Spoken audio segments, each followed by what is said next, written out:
مغفرت چاہیے یا اپنی موج بچانی ہے، آپ اپنی ناک اونچی رکھنی ہے؟ یہ تو بہت سستا سودا ہے کہ ناک کٹ گئی، موج نیچے ہو گئی، جا کے آپ نے معافی مانگ لی، اللہ اس کی بدولت رمضان میں ہماری مغفرت کر دے، تو کوئی مہنگا سودا ہے؟ اپنا دل صاف کر لیں، کسی کے بارے میں دل میں کوئی کینہ نہ رکھیں، کیونکہ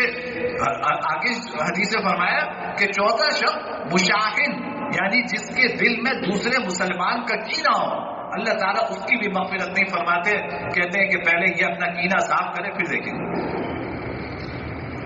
اللہ نے انسان کا دل اپنے لیے بنایا،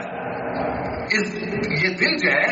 یہ اللہ نے اپنے لیے بنایا ہے، یہ دل ان گندگیوں کے لیے نہیں ہے کہ اس میں یہ فکر ہے کہ یار ذرا